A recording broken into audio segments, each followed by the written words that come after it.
కాని రాజు రాకడను గురించి ప్రవచించబడినప్పటికీ ఆకాశంలోని అనేక నక్షత్రాలలో ఈ జ్ఞానులు ఆకర్షించబడిన ఆ నక్షత్రమే అతడి రాకను సూచిస్తుందని ఎలా చెప్పవచ్చు?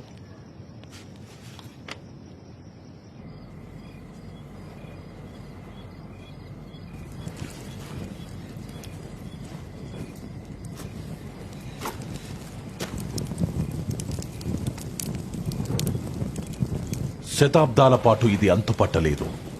ఈ ఖగోళ దృగ్విషయాన్ని కేవలం ఒక వైజ్ఞానిక పరమైనదిగానో వాతావరణంలోని మార్పుగానో వివరించడానికి ప్రయత్నించారు. అయితే దేవుడు దానిని సృజించాడు. జ్ఞానులను నేరుగా శిశువైన క్రీస్తు వద్దకు నడిపించడానికి ఆ నక్షత్రం దేవుని జ్యోతిగా పనిచేసింది. ఒక అపరిష్కృత మర్మంగా ఈ నక్షత్రం గురించిన పరిష్కారం మనకు ఎంతో అద్భుతంగా అనిపించవచ్చు.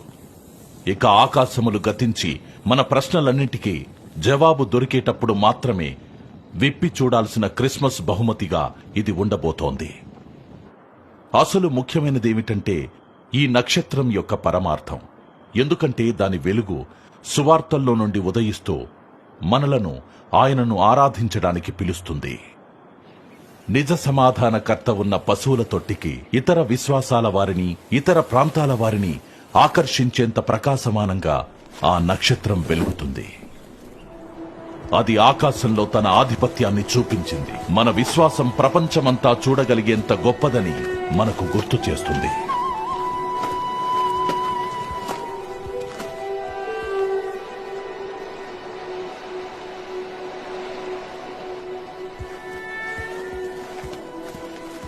ఆ నక్షత్రం ఈరోజు మనలను నడిపించే విధంగా ఆ జ్ఞానులను ఆయన సన్నిధి వెలుగు వద్దకు నడిపించింది.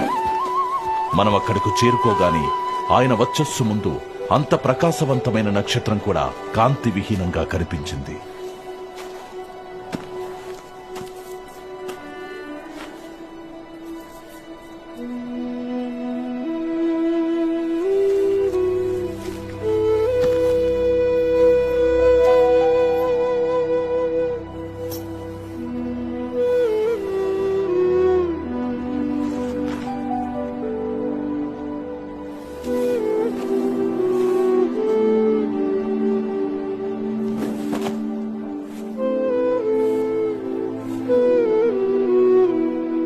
ఇప్పుడు రాజైన హేరోదు దినములయందు యూదయ దేశపు బెత్లెహేములో యేసు పుట్టిన పిమ్మట, ఇదిగో తూర్పు దేశపు జ్ఞానులు యెరూషలేమునకు వచ్చి, యూదుల రాజుగా పుట్టిన వాడెక్కడనున్నాడు? తూర్పు దిక్కున మేము ఆయన నక్షత్రము చూచి ఆయనను పూజింపవచ్చితిమని చెప్పిరి. హేరోదు రాజు ఈ సంగతి విన్నప్పుడు అతడును అతనితో కూడా యెరూషలేము వారందరూ కలవరపడిరి. అంతటా హేరోదు ఆ జ్ఞానులను రహస్యముగా పిలిపించి ఆ నక్షత్రము కనబడిన కాలము వారి చేత పరిష్కారముగా తెలుసుకొని, మీరు వెళ్లి ఆ శిశువు విషయమై జాగ్రత్తగా విచారించి తెలుసుకొనగానే నేనును వచ్చి ఆయనను పూజించినట్లు నాకు వర్తమానము తెండని చెప్పి వారిని బెత్లెహేమునకు పంపెను.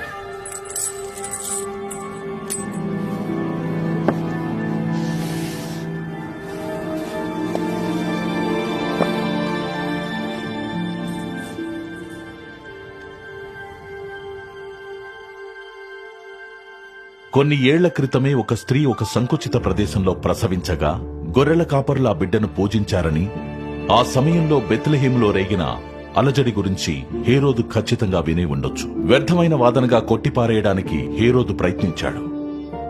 ఆ శిశువు జాడ తెలిసి ఉంటే ఆ పరిస్థితిని తనే అదుపులోనికి తెచ్చుకొని ఉండేవాడు. కాని ఆ శిశువు జాడ అంతుచిక్కని ప్రశ్నగా మారింది. ఇప్పుడు ఈ జ్ఞానులు హేరోదు ముందు నిలిచి యూదుల రాజుగా పుట్టిన ఆ శిశువు గురించి విచారణ చేస్తున్నారు.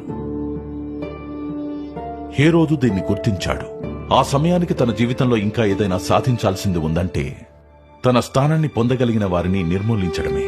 జ్ఞానుల్ని నమ్మబలికి వారి ద్వారా శిశువు జాడ తెలుసుకోవడానికి హేరోదు ప్రయత్నించాడు. కాని హేరోదు యూదుల రాజును ఎప్పటికీ కనుగొనలేకపోయాడు. అతనెక్కడున్నాడో అనే వార్తతో ఆ జ్ఞానులు హేరోదు వద్దకు తిరిగి రాలేదు. ఓవైపు కొత్తగా జన్మించిన రాజు సంబరాలను అణిచివేయాలని ప్రయత్నించగా అది ఇంకా అధికమైంది. రాజుల రాజుకు మాత్రమే ఆ వేడుక సరిగ్గా సరిపోతుంది.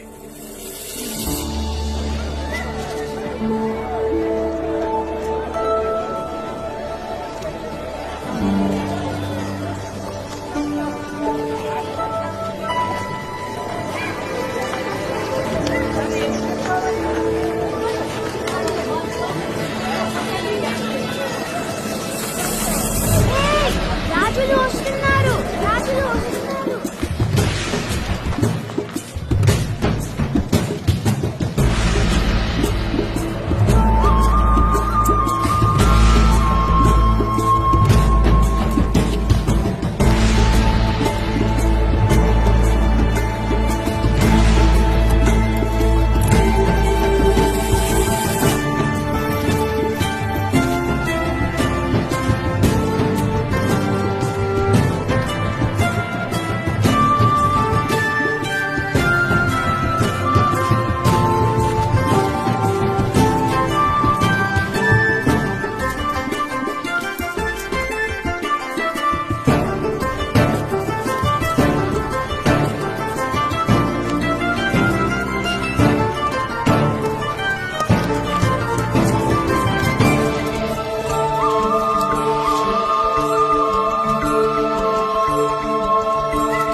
యేసు జన్మించిన రాత్రి గొర్రెల కాపరులొచ్చారు.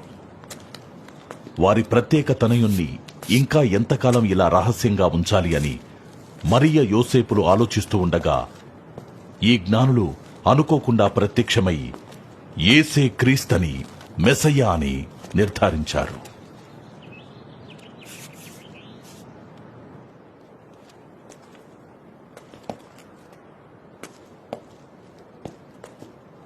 గబ్రియేలు తెలియపరిచినట్టు అతడు దేవుని కుమారుడు, లోకం ఆయనది, కావున ఆయన ఈ లోకానికి చెందినవాడు.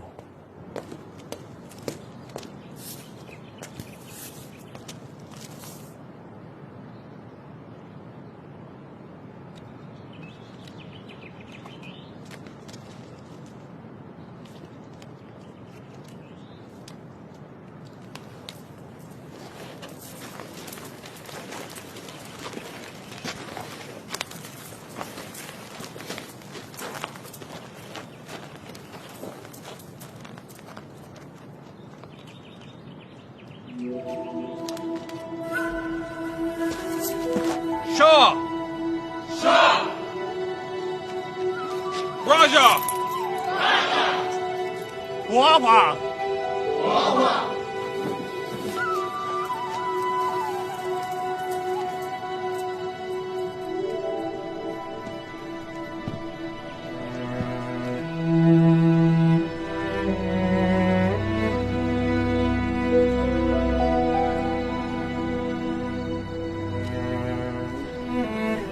ఒకరి తర్వాత ఒకరుగా అతిథులందరూ క్రీస్తును రాజుగా పేర్కొన్నారు. మరియా యోసేపులు ఆ శిశువు పాదాల వద్ద ఉంచబడిన అసాధారణ కానుకలను తమ జీవితంలో ఎప్పటికీ మర్చిపోలేరు.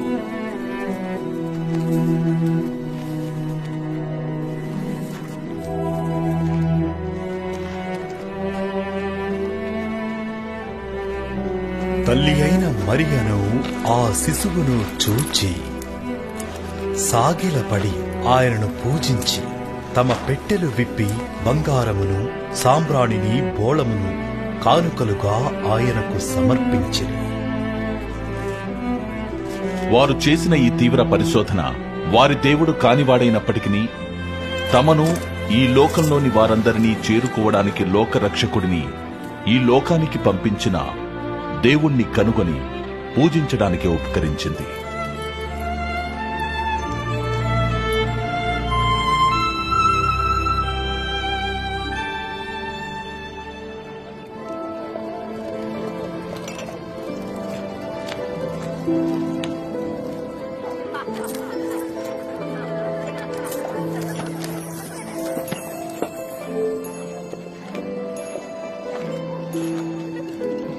ఈ రాజు జననము మానవ స్థాయి ఉన్నత పరిస్థితుల్లో అయితే జరిగి ఉండకపోవచ్చు.